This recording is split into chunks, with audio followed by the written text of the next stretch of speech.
വർഷങ്ങളോളം നീളുന്ന ഒരു നിയമ പോരാട്ടം നടത്തുന്നു എന്ന് ചിന്തിക്കുക. അതായത് ഒടുവിൽ രാജ്യത്തെ പരമോന്നത നീതിപീഠമായ സുപ്രീം കോടതിയിൽ നിന്ന് നിങ്ങൾക്ക് അനുകൂലമായി അന്തിമ വിധി വരുന്നു. അതൊരു വലിയ ആശ്വാസമായിരിക്കുമല്ലോ അല്ലേ? അതെ, തീർച്ചയായും. നിങ്ങളുടെ കൈകളിൽ രാജ്യത്തെ ഏറ്റവും ഉയർന്ന നിയമപരമായ അംഗീകാരമുണ്ട്. നിങ്ങളുടെ അർഹതപ്പെട്ട അവകാശം ഇനി ആർക്കും നിഷേധിക്കാൻ കഴിയില്ല എന്ന ആശ്വാസത്തോടെ നിങ്ങൾ ആ ഓഫീസിലേക്ക് കയറി ചെല്ലുന്നു. അപ്പോൾ അവിടെയുള്ള ഒരു ഉദ്യോഗസ്ഥൻ 30 വർഷം പഴക്കമുള്ള പൊടി പിടിച്ച ഒരു പഴയ സർക്കുലർ ചൂണ്ടിക്കാട്ടി നിങ്ങളോട് പറയുകയാണ്, ക്ഷമിക്കണം, സുപ്രീം കോടതി പറഞ്ഞാലും ഈ ആനുകൂല്യം നിങ്ങൾക്ക് നൽകാൻ കഴിയില്ല എന്ന്. ഓ, ശരിക്കും ഭയങ്കര നിരാശ തോന്നുന്നു അത് കേൾക്കുമ്പോൾ. തികഞ്ഞ നിരാശയും ദേഷ്യവും തോന്നില്ലേ? ഇന്ന് നമ്മൾ പരിശോധിക്കാൻ പോകുന്നത് അത്തരമൊരു സാങ്കല്പിക കഥയല്ല, മറിച്ച് രാജ്യത്തെ പരമോന്നത കോടതിയുടെ വിധികൾക്ക് മുകളിൽ ഒരു സർക്കാർ വിഭാഗത്തിന്റെ സാങ്കേതികത്വങ്ങൾ എങ്ങനെയാണ് വിലങ്ങത്തടിയാകുന്നതെന്നതിന്റെ ഒരു നേർചിത്രമാണ്. ശരി, നമുക്കിതൊന്ന് വിശദമായി പരിശോധിക്കാം. അതെ, ഇതൊരു വളരെ പ്രധാനപ്പെട്ട വിഷയമാണ്.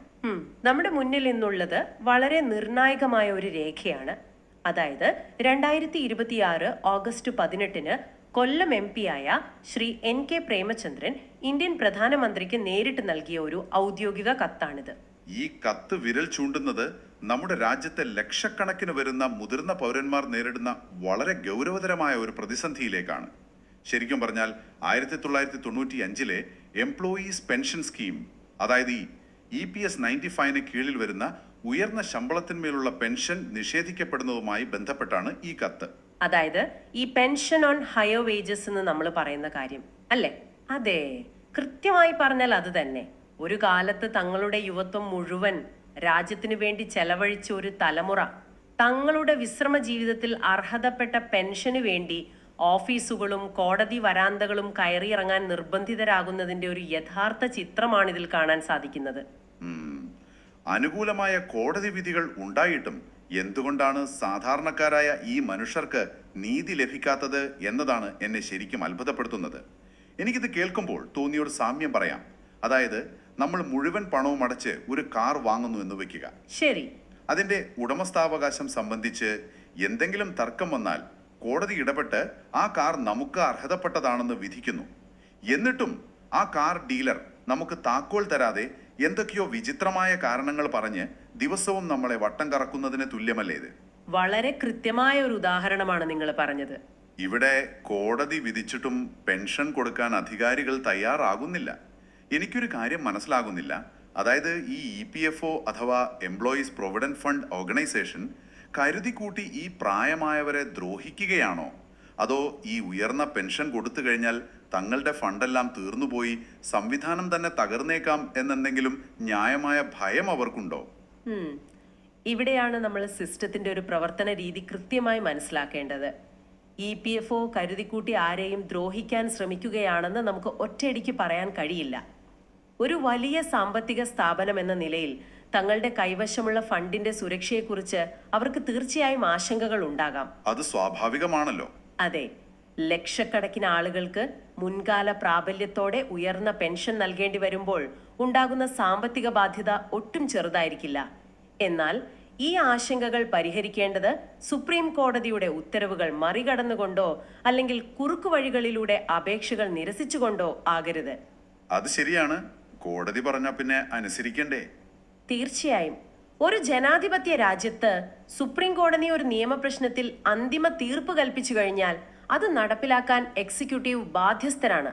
പക്ഷേ ഇവിടെ സംഭവിക്കുന്നത് എന്താണെന്ന് വെച്ചാൽ കോടതി വിധി ഓരോ വ്യക്തിക്കും അനുകൂലമായി വരുമ്പോഴും അതിനെ ഒരു പൊതുവായ നയമായി കണ്ട് എല്ലാവർക്കും നൽകുന്നതിന് പകരം പുതിയ സാങ്കേതിക കാരണങ്ങൾ കണ്ടെത്തി അവരെ വീണ്ടും വ്യവഹാരങ്ങളിലേക്ക് തള്ളിവിടുകയാണ്.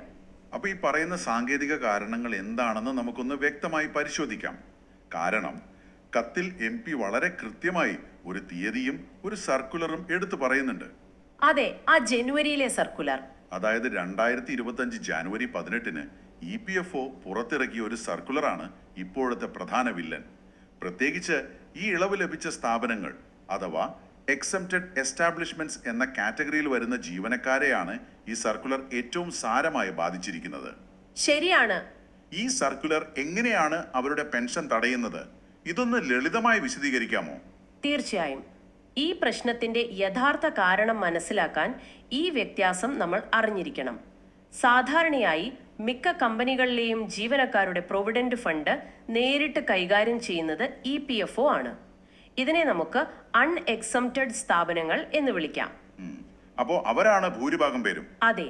എന്നാൽ ചില വലിയ കമ്പനികൾക്കും പൊതുമേഖലാ സ്ഥാപനങ്ങൾക്കും അവരുടെ ജീവനക്കാരുടെ PF കൈകാര്യം ചെയ്യാൻ സ്വന്തമായി ട്രസ്റ്റുകൾ രൂപീകരിക്കാൻ EPFO പണ്ട് അനുമതി നൽകിയിരുന്നു.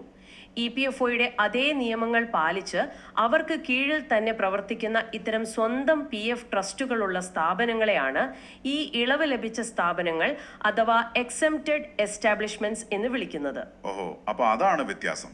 അതെ. ഇപ്പോൾ ഈ ഉയർന്ന പെൻഷന്റെ വിഷയം വന്നപ്പോൾ സാധാരണ കമ്പനികളിലെ ജീവനക്കാർക്കും ഈ സ്വന്തം ട്രസ്റ്റുള്ള കമ്പനികളിലെ ജീവനക്കാർക്കും ഒരേ അവകാശമാണ് ഉള്ളതെന്ന് സുപ്രീം കോടതി വ്യക്തമാക്കിയിട്ടുണ്ട്. ഒരു മിനിറ്റ് കാത്തിരിക്കൂ. അപ്പോൾ സുപ്രീം കോടതി രണ്ട് കൂട്ടർക്കും തുല്യ അവകാശമാണെന്ന് പറഞ്ഞു കഴിഞ്ഞു. പിന്നെ ഈ 2025 ജനുവരിയിലെ സർക്കുലർ എവിടെ നിന്നാണ് പെട്ടെന്ന് മുളച്ചു വന്നത്? അവിടെയാണ് ബ്യൂറോക്രസിയുടെ സാങ്കേതികത്വം നമ്മൾ കാണുന്നത്. സുപ്രീം കോടതി വിധി വന്നതിന് ശേഷം ഈ ഉയർന്ന പെൻഷൻ കൊടുക്കാതിരിക്കാൻ EPFO പഴയ നിയമങ്ങളുടെ ചില പഴുതുകൾ തേടാൻ തുടങ്ങി. അതൊരു സ്ഥിരം പരിപാടിയാണല്ലോ. അതെ. അങ്ങനെയാണ് 2025 ജനുവരി 18 അവർ ഈ പുതിയ സർക്കുലർ ഇറക്കുന്നത്. അതിൽ അവർ പറയുന്നത് ഈ സ്വന്തം ട്രസ്റ്റുള്ള കമ്പനികളിലെ, അതായത് എക്സംപ്റ്റഡ് സ്ഥാപനങ്ങളിലെ ആളുകൾക്ക് പെൻഷൻ കൊടുക്കാൻ കഴിയില്ല എന്നാണ്. അതിനവർ പറയുന്ന കാരണം വളരെ വിചിത്രമാണ്. എന്താണത്? കാലത്ത്, അതായത് വർഷങ്ങൾക്ക് മുമ്പ് നിലവിലുണ്ടായിരുന്ന പഴയ ട്രസ്റ്റ് നിയമങ്ങളിലെ വേതന പരിധികൾ അഥവാ വേജ് സീലിംഗ്സ് അവർ ചൂണ്ടിക്കാണിക്കുന്നു. പഴയ നിയമത്തിൽ ശമ്പളത്തിനൊരു പരിധി ഉണ്ടായിരുന്നു, അതിനു മുകളിലുള്ള ശമ്പളത്തിന് പെൻഷൻ ട്രസ്റ്റിൽ വ്യവസ്ഥയില്ലായിരുന്നു എന്നൊക്കെ പറഞ്ഞാണ് ഇപ്പോൾ പുതിയ അപേക്ഷകൾ നിരസിക്കുന്നത്. ഇതിനെ എനിക്കൊരു ഡിജിറ്റൽ ഉദാഹരണവുമായി താരതമ്യം ചെയ്യാൻ തോന്നി. നമ്മൾ ഉപയോഗിക്കുന്ന മൊബൈൽ ഫോണോ കമ്പ്യൂട്ടറോ ഒന്ന് ചിന്തിച്ചു നോക്കൂ. പറയൂ. സുപ്രീം കോടതി ഇപ്പോൾ നൽകിയ അനുകൂല വിധി എന്ന് പറയുന്നത് നമ്മുടെ സിസ്റ്റത്തിലേക്കുള്ള ഒരു പുതിയ സോഫ്റ്റ്വെയർ അപ്ഡേറ്റ് പോലെയാണ്. ഉയർന്ന പെൻഷൻ കണക്കാക്കുന്നതിനായി സിസ്റ്റം അപ്ഡേറ്റ് ചെയ്യാൻ കോടതി ആവശ്യപ്പെടുന്നു. എന്നാൽ EPFO ചെയ്യുന്നത് എന്താണ്? അവർ അപ്ഡേറ്റ് ചെയ്യുന്നില്ല. അവർ ഈ പ്രത്യേക കമ്പനികളിലെ ജീവനക്കാരോട് മാത്രം പറയുകയാണ്, നിങ്ങൾ ഈ പുതിയ അപ്ഡേറ്റ് ഇൻസ്റ്റാൾ ചെയ്യാൻ പാടില്ല. നിങ്ങൾ പഴയ വിൻഡോസ് 95 തന്നെ പ്രവർത്തിക്കണം. കാരണം നിങ്ങളുടെ പഴയ മാനുവലിൽ അങ്ങനെയാണ് എഴുതിയിട്ടുള്ളതെന്ന്.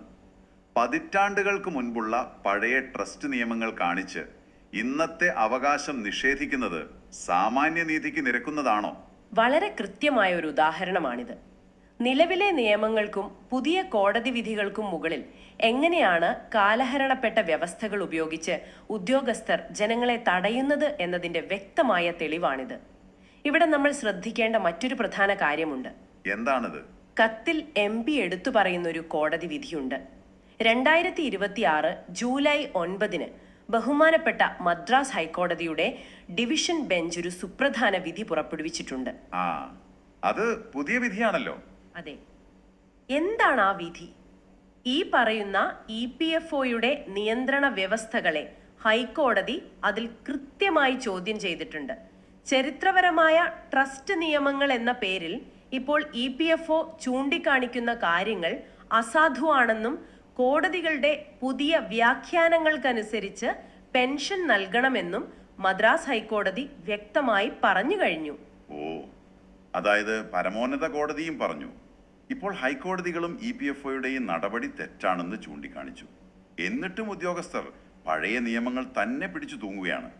ഇതിനെല്ലാം പകരമായി ഇവർ സാധാരണക്കാർക്ക് നൽകുന്നത് കോടതി കയറി ഇറങ്ങാനുള്ള അവസരം മാത്രമാണ്. ശരിക്കും സങ്കടകരമായ അവസ്ഥയാണത്. അതെ. നിയമങ്ങളും കോടതി വിധികളും അവിടെ നിൽക്കട്ടെ.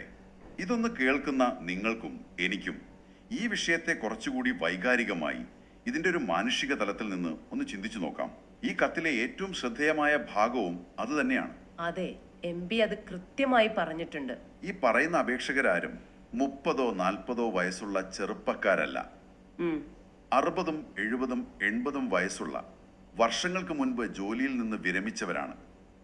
തങ്ങളുടെ ദൈനംദിന ജീവിതം മുൻപോട്ട് കൊണ്ടുപോകാനും ഈ പ്രായത്തിൽ അനിവാര്യമായി വരുന്ന വലിയ മെഡിക്കൽ ആവശ്യങ്ങൾക്കും അവർ പൂർണ്ണമായും ആശ്രയിക്കുന്നത് ഈ പെൻഷനെയാണ്.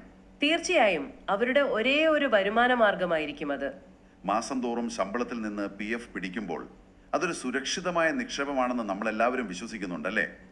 എന്നാൽ ആ വിശ്വാസമാണ് ഇവിടെ ചോദ്യം ചെയ്യപ്പെടുന്നത്. ഈ പ്രായാധിക്യമുള്ള മനുഷ്യരെ ഇങ്ങനെ വീണ്ടും വീണ്ടും സിവിൽ കോടതികളിലും ഹൈക്കോടതികളിലും കയറ്റിയിറക്കുന്നത് മനുഷ്യത്വമില്ലായ്മയല്ലേ? സിസ്റ്റം അവരെ മറന്നുപോവുകയാണോ? ഈ പ്രശ്നത്തെ കേവലം ഒരു സാമ്പത്തിക വിഷയമായോ സാങ്കേതിക പ്രശ്നമായോ കാണാൻ കഴിയില്ല എന്ന് MP കത്തിൽ ഊന്നി പറയുന്നത് ഇതുകൊണ്ടാണ്. ഇതൊരു കടുത്ത മനുഷ്യാവകാശ ലംഘനം കൂടിയാണ്. ജീവിതാവസാന കാലത്ത് കുറച്ച് സമാധാനം അർഹിക്കുന്ന മനുഷ്യരാണ് ഭരണകൂടത്തിന്റെ ചുവപ്പ് നാടുകളിൽ കുരുങ്ങി നട്ടം തിരിയുന്നത്. സത്യമാണ്. ഇവിടെയാണ് MP പ്രധാനമന്ത്രിയോട് ആവശ്യപ്പെടുന്ന മാനുഷികവും ക്ഷേമത്തിൽ അധിഷ്ഠിതവുമായ സമീപനത്തിന്റെ പ്രസക്തി. EPFOക്ക് അവരുടെ സാമ്പത്തിക താൽപ്പര്യങ്ങൾ സംരക്ഷിക്കണം, അതെല്ലാവർക്കും മനസ്സിലാകും. പക്ഷെ അത് ഇത്തരം അടിസ്ഥാനപരമായ അവകാശങ്ങൾ നിഷേധിച്ചുകൊണ്ടാകരുത്. ഈ പ്രായമായ ആളുകൾക്ക് ദിവസവും കോടതിയിൽ പോയി കേസ് നടത്താനുള്ള ആരോഗ്യമോ സാമ്പത്തിക ശേഷിയോ ഉണ്ടാകില്ലല്ലോ. ഒരിക്കലുമില്ല. പലർക്കും നടക്കാൻ പോലും വയ്യായിരിക്കും. അതെ, അതുകൊണ്ട് തന്നെ പണമുള്ളവർ കേസ് നടത്തി അനുകൂല വിധി സമ്പാദിക്കുമ്പോൾ അവർക്ക് മാത്രം പെൻഷൻ നൽകുക, ബാക്കിയുള്ളവർക്ക് നിയമം ബാധകമല്ല എന്ന് പറയുക എന്ന രീതി തികച്ചും വിവേചനപരമാണ്. സമാനമായ സാഹചര്യങ്ങളിലുള്ള എല്ലാവർക്കും തുല്യ നീതി ഉറപ്പാക്കേണ്ടത് ഒരു ക്ഷേമരാഷ്ട്രത്തിന്റെ അടിസ്ഥാന ബാധ്യതയാണ്. ഈ പ്രതിസന്ധികളെല്ലാം നമ്മൾ വിശദമായി ചർച്ച ചെയ്തു കഴിഞ്ഞു. ഇത് വെറുതെ ഒരു പരാതി ഉന്നയിച്ച് നിർത്തുന്ന ഒരു കത്തല്ല എന്നതാണ് ഇതിന്റെ ഏറ്റവും വലിയ പ്രത്യേകത.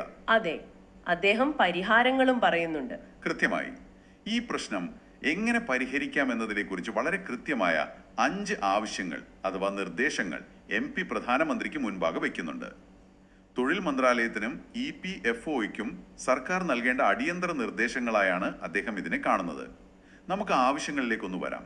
ശരി, നോക്കാം. ത്തുനിന്നുള്ള അനുകൂല വിധികൾ വന്ന കേസുകളിൽ EPFO തുടർച്ചയായി അപ്പീലുകൾക്ക് പോകുന്നത് അവസാനിപ്പിക്കണമെന്നാണ്. ഇത് വളരെ പ്രധാനപ്പെട്ട ഒരു പോയിന്റ് അല്ലേ? സർക്കാർ സ്വന്തം പൗരന്മാർക്കെതിരെ ഒരു സ്വകാര്യ വ്യക്തിയെ പോലെ കേസ് നടത്തിക്കൊണ്ടിരിക്കുന്നത് ശരിയായ നടപടിയാണോ? തീർച്ചയായുമല്ല. അദ്ദേഹത്തിന്റെ ഒന്നാമത്തെ ആവശ്യം ഈ അനാവശ്യ വ്യവസാരങ്ങൾ അവസാനിപ്പിക്കുക എന്നത് തന്നെയാണ്. സുപ്രീം കോടതിയും വിവിധ ഹൈക്കോടതികളും ഇതിനകം നിയമപരമായി തീർപ്പ് കൽപ്പിച്ച കേസുകളിൽ വീണ്ടും വീണ്ടും റിവ്യൂ പെറ്റീഷനുകളോ അപ്പീലുകളോ നൽകി കാര്യങ്ങൾ നീട്ടിക്കൊണ്ടുപോകുന്നത് ഉദ്യോഗസ്ഥരുടെ ഒരു സ്ഥിരം ശൈലിയാണ്. അതൊരു തരം പീഡനമല്ലേ? അതെ. നിലവിലെ ദേശീയ വ്യവഹാര നയം, അതായത് നാഷണൽ ലിറ്റിഗേഷൻ പോളിസി അനുസരിച്ച് തന്നെ ഇത്തരം കേസുകളിൽ പെട്ടെന്ന് തീരുമാനമെടുക്കാൻ സർക്കാരിന് ബാധ്യതയുണ്ട്. കോടതികൾക്ക് മുൻപാകെ ന്യായീകരിക്കാൻ കഴിയാത്ത സാങ്കേതിക വാദങ്ങൾ ഉന്നയിച്ച് സമയം കളയുന്നത് അവസാനിപ്പിക്കണമെന്നാണ് ആദ്യത്തെ നിർദ്ദേശം. അദ്ദേഹത്തിന്റെ രണ്ടാമത്തെയും മൂന്നാമത്തെയും ആവശ്യങ്ങൾ നോക്കിയാൽ നമ്മൾ നേരത്തെ ചർച്ച ചെയ്ത ആ വിവാദ സർക്കുലറുമായി ബന്ധപ്പെട്ടതാണ്. അതായത് 2025 ജനുവരി 18 ആ സർക്കുലർ അടിയന്തരമായി പുനഃപരിശോധിക്കണമെന്ന് അദ്ദേഹം ആവശ്യപ്പെടുന്നു. ഞാൻ മനസ്സിലാക്കുന്നത് വെറുമൊരു പഴയ ട്രസ്റ്റ് നിയമത്തിന്റെ പേരും പറഞ്ഞ് യഥാർത്ഥത്തിൽ അർഹരായ ആളുകളുടെ അപേക്ഷകൾ കൂട്ടത്തോടെ തള്ളിക്കളയുന്ന ആ രീതി അവസാനിപ്പിക്കണമെന്നാണ് അദ്ദേഹം പറയുന്നത്. അതെ, അത് നിർബന്ധമായും ചെയ്യേണ്ടതാണ്. ഒപ്പം ഇളവ് ലഭിച്ച സ്ഥാപനങ്ങളെന്നോ ഇളവ് ലഭിക്കാത്ത സ്ഥാപനങ്ങളെന്നോ ഉള്ള യാതൊരു വിവേചനവുമില്ലാതെ എല്ലാ അർഹരായ പെൻഷൻകാർക്കും EPS 95 പ്രകാരമുള്ള ഉയർന്ന പെൻഷൻ വ്യവസ്ഥകൾ തികച്ചും സുതാര്യമായി നടപ്പിലാക്കണം. ഇതിൽ ഇത്രമാത്രം സങ്കീർണതകളുണ്ടോ? EPFOക്ക് തങ്ങളുടെ വിവേചനാധികാരം ഉപയോഗിച്ച് എളുപ്പത്തിൽ തീർപ്പാക്കാവുന്ന കാര്യങ്ങളല്ലേ ഇതൊക്കെ? പുറമേ നിന്ന് നോക്കുമ്പോൾ ഇത് വളരെ ലളിതമായ ഭരണപരമായ തീരുമാനങ്ങളായി നമുക്ക് തോന്നാം. എന്നാൽ EPFO പോലൊരു വലിയ സ്ഥാപനത്തിൽ തീരുമാനങ്ങൾ എടുക്കുന്നത് അങ്ങനെ ലളിതമല്ല. എന്തുകൊണ്ടാണ്? പലപ്പോഴും താഴെ തട്ടിലുള്ള ഉദ്യോഗസ്ഥർ മേലധികാരികളിൽ നിന്നുള്ള സർക്കുലറുകളെ അക്ഷരം പ്രതി അനുസരിക്കാൻ ബാധ്യസ്ഥരാണ്. കോടതി വിധികൾ പുതിയതായി വന്നാലും സ്വന്തം ഡിപ്പാർട്ട്മെന്റിൽ നിന്ന് പുതിയ സർക്കുലർ വരുന്നതുവരെ അവർ പഴയ നിയമങ്ങൾ തന്നെയാവും പിന്തുടരുക. ഇവിടെയാണ് ആ മൂന്നാമത്തെ നിർദ്ദേശത്തിന്റെ പ്രാധാന്യം. എല്ലാ അപേക്ഷകളും ഒരുപോലെ സുതാര്യമായി പരിഗണിക്കണം എന്നത്. അപ്പൊ മുകളിൽ നിന്ന് തന്നെ ഓർഡർ വരണം. അതെ, നിലവിൽ പല EPFO ഓഫീസുകളിലും പല രീതിയിലാണ് ഈ അപേക്ഷകൾ കൈകാര്യം ചെയ്യപ്പെടുന്നത്. ഇതിനൊരു ഏകീകൃതവും സുതാര്യവുമായ നയം കൊണ്ടുവരണമെങ്കിൽ കേന്ദ്ര തൊഴിൽ മന്ത്രാലയത്തിന്റെ കൃത്യമായ ഇടപെടൽ അത്യാവശ്യമാണ്. അതെ, ആ ഏകീകൃത നയം അത്യാവശ്യമാണ്. ഇനി കത്തിലെ അവസാനത്തെ 2 ആവശ്യങ്ങൾ, അതായത് 4ഉം 5ഉം നിർദ്ദേശങ്ങൾ, തികച്ചും മനുഷ്യത്വപരമായ ഒരു സമീപനത്തെക്കുറിച്ചാണ് സംസാരിക്കുന്നത്. 4ാമത്തെ ആവശ്യം പെൻഷൻകാരുടെ പ്രായാധിക്യവും അവരുടെ സാമ്പത്തിക ബുദ്ധിമുട്ടുകളും കണക്കിലെടുത്ത് അർഹരായവരുടെ ക്ലെയിമുകൾ എത്രയും വേഗം തീർപ്പാക്കുക എന്നതാണ്.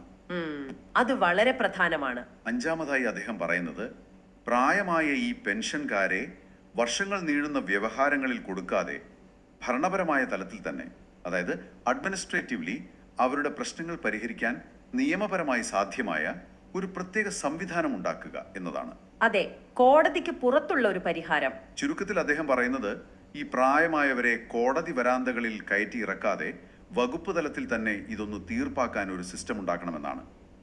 ഈ 5 ആവശ്യങ്ങളും കേൾക്കുമ്പോൾ എനിക്ക് തോന്നുന്നത് വളരെ ന്യായമായ, സാമാന്യ ബുദ്ധിക്ക് നിരക്കുന്ന കാര്യങ്ങൾ മാത്രമാണ് ഈ കത്തിൽ ഉന്നയിച്ചിരിക്കുന്നത് എന്നാണ്. പിന്നെ എന്തിനാണ് ഇതിൽ ഇന്ത്യയുടെ പ്രധാനമന്ത്രി നേരിട്ട് ഇടപെടണമെന്ന് MP ആവശ്യപ്പെടുന്നത്? ആ വകുപ്പിലെ ഉദ്യോഗസ്ഥർ വിചാരിച്ചാൽ തീരാവുന്ന പ്രശ്നമല്ലേ ഇത്? അവിടെയാണ് നമ്മുടെ രാജ്യത്തെ ബ്യൂറോക്രസിയുടെ മറ്റൊരു മുഖം നാം കാണുന്നത്. നിങ്ങൾ പറഞ്ഞതുപോലെ ഇതൊക്കെ സാമാന്യ ബുദ്ധിക്ക് നിരക്കുന്ന കാര്യങ്ങൾ തന്നെയാണ്. പക്ഷേ ഉദ്യോഗസ്ഥ തലത്തിൽ കാര്യങ്ങൾ വരുമ്പോൾ അവർ പലപ്പോഴും നിയമങ്ങളുടെ നൂലാമാലകളിൽ, സാങ്കേതികത്വങ്ങളിൽ കുരുങ്ങിക്കിടക്കും. അതായത് സ്വന്തമായി തീരുമാനമെടുക്കാൻ പേടിയായിരിക്കും അല്ലേ? കൃത്യമായി പറഞ്ഞാൽ അത് തന്നെ. ലക്ഷക്കണക്കിന് ആളുകളെ ബാധിക്കുന്ന വലിയ സാമ്പത്തിക പ്രത്യാഘാതങ്ങൾ ഉണ്ടാക്കാൻ സാധ്യതയുള്ള ഇത്തരം നയപരമായ വിഷയങ്ങളിൽ സ്വയം തീരുമാനമെടുക്കാൻ പല ഉദ്യോഗസ്ഥർക്കും ഭയമായിരിക്കും. മുകളിൽ നിന്നുള്ള വ്യക്തമായ തീരുമാനങ്ങൾ ഇല്ലാതെ അവർക്ക് സ്വന്തമായി പലതും ചെയ്യാൻ നിയമപരമായ പരിമിതികളുമുണ്ട്. മനസ്സിലായി. രാജ്യത്തിനായി പതിറ്റാണ്ടുകൾ സേവനം ചെയ്ത ഒരു ജനതയുടെ അവകാശങ്ങൾ സംരക്ഷിക്കാൻ കേവലം ഉദ്യോഗസ്ഥ തലത്തിലുള്ള തീരുമാനങ്ങൾ മാത്രം പോരാ. അവിടെ ഉന്നത തലത്തിലുള്ള ശക്തമായ രാഷ്ട്രീയ ഇച്ഛാശക്തി, അതായത് ഒരു പൊളിറ്റിക്കൽ വിൽ അനിവാര്യമാണ്. EPFOയുടെ മേൽനോട്ടം വഹിക്കുന്ന തൊഴിൽ മന്ത്രാലയത്തിന് കൃത്യവും കർശനവുമായ നിർദ്ദേശം നൽകാൻ രാജ്യത്തിന്റെ പ്രധാനമന്ത്രിക്ക് മാത്രമേ സാധിക്കൂ. അപ്പം മുകളിൽ നിന്ന് ശക്തമായ ഒരു പുഷ് വേണം. അതെ, അനാവശ്യമായ വ്യവഹാരങ്ങൾ ഒഴിവാക്കി നിയമത്തിന്റെ യഥാർത്ഥ ഉദ്ദേശം മനസ്സിലാക്കി ജനങ്ങൾക്ക് അനുകൂലമായി തീരുമാനമെടുക്കാൻ ഇത്തരം ഒരു ഉയർന്ന തലത്തിലുള്ള നയപരമായ ഇടപെടൽ അത്യാവശ്യമാണ്. MP തന്റെ കത്തിലൂടെ ആവശ്യപ്പെടുന്നതും ആ ഒരു തീരുമാനമാണ്. ഈ കാര്യങ്ങളെല്ലാം വിശദമായി പരിശോധിച്ചപ്പോൾ ഈ കത്തിന്റെ ഗൗരവം എത്രത്തോളം ഉണ്ടെന്ന് നമുക്ക് മനസ്സിലാക്കാൻ സാധിക്കുന്നുണ്ട്. നമ്മൾ ഇന്നത്തെ ഈ വിശകലനത്തിൽ പ്രധാനമായും കണ്ടത് EPS 95 ഉയർന്ന പെൻഷനുമായി ബന്ധപ്പെട്ട് നിലനിൽക്കുന്ന ആശയക്കുഴപ്പങ്ങളും 2025 ജാനുവരിയിലെ ആ വിവാദ സർക്കുലർ എങ്ങനെയാണ് ഒരു വലിയ വിഭാഗം ജനങ്ങളുടെ അവകാശങ്ങൾ നിഷേധിക്കാൻ കാരണമായത് എന്നതുമാണ്. അതെ, വളരെ വലിയൊരു വിഭാഗം ജനങ്ങളെയാണ് അത് ബാധിച്ചത്. അതുപോലെ തന്നെ ഇതിനെതിരെ കൊല്ലം MP പ്രധാനമന്ത്രിക്ക് നൽകിയ കത്തിലെ വളരെ സുപ്രധാനവും മാനുഷികമായ 5 ആവശ്യങ്ങളും നാം വിശദമായി ചർച്ച ചെയ്തു. നമ്മളെല്ലാവരും എപ്പോഴും ചിന്തിക്കേണ്ട ഒരു കാര്യമുണ്ട്. ഇതൊരു സാധാരണ വാർത്തയോ അല്ലെങ്കിൽ ഏതൊക്കെയോ കുറച്ചുപേരെ മാത്രം ബാധിക്കുന്ന ഒരു സാങ്കേതിക പ്രശ്നമോ അല്ല. മറിച്ച് നമ്മുടെ രാജ്യത്തെ വ്യവസ്ഥിതികളും സാധാരണക്കാരായ പൗരന്മാരുടെ ജീവിതവും തമ്മിലുള്ള വലിയൊരു വിടവാണ് നമ്മളിവിടെ കാണുന്നത്. ശരിയാണ്, ആ ഒരു ഗ്യാപ്പ് വളരെ വലുതാണ്. കോടതികൾ പോലും അനുകൂലമായി നിന്നിട്ടും ഭരണകൂടത്തിന്റെ ചുവപ്പ് നാടകളിൽ പഴയകാല റൂൾ ബുക്കുകളിൽ കുരുങ്ങിപ്പോകുന്ന അനേകം മനുഷ്യരുടെ അവകാശങ്ങളുടെ നേർചിത്രമാണിത്. ഈ വിഷയം നമുക്കെല്ലാവർക്കും വലിയൊരു ഓർമ്മപ്പെടുത്തൽ കൂടിയാണ്. ഭരണകൂടത്തിന്റെ നിയമങ്ങളും ചട്ടങ്ങളും എപ്പോഴും ജനങ്ങളുടെ ക്ഷേമം ഉറപ്പാക്കാൻ വേണ്ടി മാത്രമായിരിക്കണം പ്രവർത്തിക്കേണ്ടത്. അല്ലാതെ കാലഹരണപ്പെട്ട നിയമങ്ങൾ കാണിച്ച് അവരെ സാങ്കേതികത്വങ്ങളിൽ കുടുക്കി ബുദ്ധിമുട്ടിക്കാനാവരുത്. തീർച്ചയായും പാടില്ല. മദ്രാസ് ഹൈക്കോടതിയുടെ വിധി ഉൾപ്പെടെയുള്ള പുതിയ സംഭവവികാസങ്ങളുടെ പശ്ചാത്തലത്തിൽ സർക്കാരിന്റെ ഭാഗത്ത് നിന്ന് വളരെ വേഗം തന്നെ ഒരു അനുകൂല തീരുമാനം ഉണ്ടാകുമെന്നും ഈ മുതിർന്ന പൗരന്മാർക്ക് അവരുടെ അർഹമായ അവകാശങ്ങൾ വൈകാതെ ലഭിക്കുമെന്നും നമുക്ക് പ്രത്യാശിക്കാം.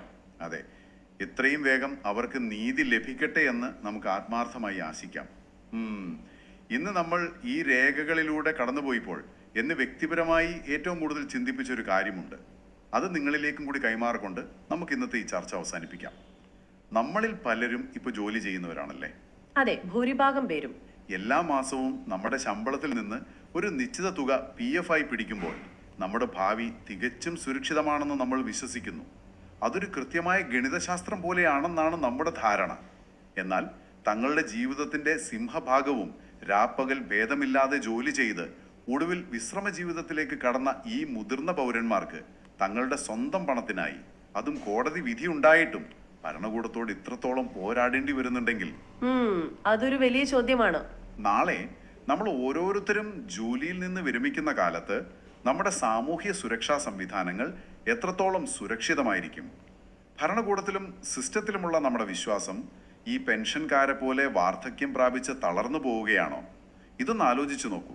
വരും ദിനങ്ങളിൽ ഈ ചോദ്യങ്ങൾക്കും കാത്തിരിക്കുന്ന ആയിരക്കണക്കിന് മുതിർന്ന പൗരന്മാർക്കും അനുകൂലമായ ഉത്തരങ്ങൾ ലഭിക്കുമെന്ന് കരുതാം.